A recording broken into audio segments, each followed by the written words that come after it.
जय श्री राधे राधे, जय श्री कृष्ण। यह कहानी है हमारी राधा जी की, किशोरी जी की बहुत ही अद्भुत कहानी बरसाना की। आइए जानते हैं इस कहानी के बारे में। यह कहानी है बरसाना की, जहाँ राज राजेश्वरी श्री राधा रानी जी का जन्म हुआ था। बरसाने में श्री राधा जी का एक मंदिर है, जिसके पास एक सेठ जी रहा करते थे। सेठ जी बहुत ही संपन्न थे, जिसके पास सब कुछ था। आलीशान दुकान, भव्य भवन, 3 बेटे, 3 बहुएं। सेठ जी यूँ तो हर तरीके से साधन संपन्न थे, लेकिन फिर भी उनके मन में बड़ा दुख था। उन्हें हमेशा लगता था कि काश उनकी एक पुत्र भी होती। उन्हें लगता था कि अगर उनकी एक पुत्री होती तो वे अपने मन की सारी बात अपनी पुत्री को बताते और पुत्री को बहुत दुलार करते। कुछ समय पहले सेठ जी की पत्नी का देहांत हो गया था, इसलिए सेठ जी बहुत अकेलापन महसूस करते थे। सेठ जी हमेशा अपने घर के पास स्थित मंदिर में श्री राधा जी के दर्शन करने जाया करते थे। एक दिन जब सेठ जी मंदिर के श्री राधा जी के दर्शन करने गए, उस दिन मंदिर में एक संत पधारे थे। सेठ जी को कुछ अरदास देख संत ने सेठ जी से पूछा, अरदास क्यों कर रहे हो बेटा? सेठ जी बोले, महाराज, मेरी कोई बेटी नहीं है, इसलिए मैं अरदास कर रहा हूँ।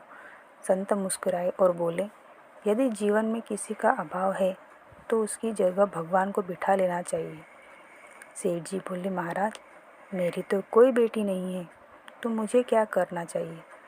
संत बोले, अरे सेठ, जब तुम्हें बरसाने का वास मिला है तो तुम बरसाने की बेटी श्री राधा जी को ही अपनी बेटी क्यों नहीं मान लेते? संत की यह बात सुनकर बहुत अच्छी लगी। उस दिन उन्होंने सेठ जी ने राधा जी की एक फ़ोटो मंगाकर अपने कमरे में लगवा दी। अब वे सभी से यह परिचय कराते हैं कि यह मेरी पुत्री। उठते बैठते सोते जागते श्री राधा जी को ही अपनी बेटी मानकर उसे बातें करने लगे। उन्हें अपनी पुत्री को हर बात बताने में बहुत आनंद आता था। सेठ जी को राधा जी में ऐसी लगन लगी कि जब भी वे दुकान जाते, राधा रानी को भोग लगाकर प्रसाद पाकर ही जाते थे। शाम को लौटते तो राधा जी को प्रणाम करते और उनसे बातें करते और भोग लगाकर फिर उसे प्रसाद ग्रहण करते और हर समय श्री राधे संकीर्तन किया करते थे और हर समय प्रसन्न रहा करते थे। जब भी सेठ जी से कोई उनका परिचय पूछता तो सेठ जी कहते, 3 बहू बेटे हैं, घर में सुख सुविधा है, पूरी संपत्ति भरी भवन में रहती, नहीं कोई मजबूरी, कृष्ण कृपा से जीवन पथ में आती, ना कोई बांधा। मैं बड़ा बड़भागी पिता हूँ, मेरी बेटी है श्री राधा। एक दिन सेठ जी के घर में चूड़ी पहनाने वाली मनिहारिन आई। तीनों बहुओं ने बारी बारी से जाकर मनिहारिन से चूड़ियाँ पहन ली। श्री राधा जी को लगा कि आज मेरे पिताजी के घर में चूड़ी पहनाने वाली आई है, तो मैं भी जाकर चूड़ियाँ पहन लेती हूँ। जैसे ही तीनों बहुआ चूड़ियाँ पहनकर गई, श्री राधा जी प्रकट हो गई। मनिहारिन ने जब राधा जी का स्वरूप देखा तो वो उन्हें देखते ही रह गई। राधा जी को बोली, मुझे भी चूड़ी पहनाओ। मनिहारिन ने समझा इनके घर की कोई मेहमान आया होगा। यही सोचकर मनिहारिन ने राधा जी को चूड़ियाँ पहना दी। श्री राधा जी चूड़ियाँ पहनकर एक ओट में जाकर अंतर ध्यान हो गई। चूड़ियाँ पहनाकर मनिहारी हमेशा की तरह चूड़ियों का जैसा पैसा लेने सेठ जी की दुकान पर चली गई। मनिहारिन को देखते ही सेठ जी बोले, घर पर चूड़ियाँ पहनाने गई थी, यह लो तुम्हारे पैसे। सेठ जी ने मनिहारी को हर बार जितने ही पैसे दिए। मनिहारिन बोली, सेठ जी, इस बार मैं ज़्यादा पैसे लूँगी। मैंने आपके घर में 3 जनों को नहीं बल्कि 4 जनों को चूड़ियाँ पहनाई है। सेठ जी बोले, हमारे घर में 3 बहुएं हैं के अलावा चौथी कोई नहीं है चूड़ी पहनने वाली। मनिहारिन बोली, यह मैं नहीं जानती, लेकिन मैंने तो चूड़ी 4 को पहनाई है। सेठ जी बोले, बाकी के पैसे मैं पहले घर में पता करूँगा, उसके बाद दूँगा। मनिहारिन बोली, ठीक है सेठ जी, आप घर में पता कर लीजिएगा। यह कहकर मनिहारिन चली गई।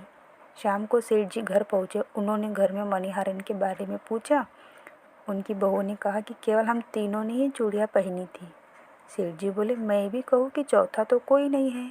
हमारे घर में जो चूड़ियाँ पहनने इस प्रकार सेठ जी यह बात भूल गए और अपने नित्य काम में लग गए। सेठ जी राधा राधा बोलते बोलते श्री राधा जी को प्रसाद का भोग लगाकर और भोजन करके सो गए। जब सेठ जी को नींद आई तो उनके स्वप्न में श्री राधा जी को प्रकट हो गई। राधा जी बहुत उदास थी, उनकी आंखों से आंसू थे। सेठ जी ने पूछा, बेटी उदास क्यों हो? राधा जी बोली, आज मेरा मन बहुत दुखी है। मैंने आज अपने पिता का घर समझकर यहाँ पर मणिहारिन से चूड़ियाँ पहन ली। पिताजी, आपने मणिहारिन को मेरी चूड़ियों का मोल नहीं चुकाया, ऐसा राधा जी कहती है। पिताजी, आपने मुझे बेटी तो बना लिया, परंतु आपको मेरी याद नहीं आई, आपने मुझे भुला दिया, इससे मैं दुखी हूँ। यह सुनकर सेठ जी सपने में ही रोते हुए बोले, बेटी मुझे क्षमा कर दो, मुझसे बहुत बड़ी भूल हो गई। सेठ जी तुरंत नींद से उठ बैठे, उनकी आंखों से आंसू आ रहे थे। सेठ जी ने तुरंत तिजोरी में से पैसे निकाले और मणिहारिन के घर की तरफ चल दिए। सेठ जी ने मणिहारिन के घर का दरवाज़ा खटखटाया। मणिहारिन ने दरवाज़ा खोला। सेठ जी, आप इतनी रात को अपने घर पर देखकर मणिहारिन चौंक गई। सेठ जी के नेत्रों से आंसू भरे थे। सेठ जी बोले, तुम्हारे पैसा बड़भागी कोई नहीं है। मणिहारिन बोली, सेठ जी क्या हुआ? सेठ जी बोले, मैंने राधा जी को अपनी बेटी बनाया, परंतु मैंने उसे कभी अपने नेत्रों से नहीं देखा, लेकिन तुमने आज उन्हें राधा जी को अपने हाथों से चूड़ियाँ पहनाई है। आज तुम्हारे जितना भाग्यशाली इस धरती पे कोई नहीं है। मैं तुम्हें अपनी पुत्री ही पहनी हुई चूड़ियों का मूल्य चुकाने आया हूँ। यह कहकर सेठ जी ने रुपयों से भरी हुई थैली मणिहारी के सामने रख दी और कहा, इससे जो भी लेना हो वो ले लो। जब मणिहारिन ने सुना कि स्वयं राधा जी उनकी चूड़ियाँ पहनने आई थी तो उनकी आंखों से आंसुओं की धारा बहने लगी। मणिहारिन बोली, सेठ जी, मैं राधा रानी के चूड़ियों के पैसे आपसे कैसे ले सकती हूँ? राधा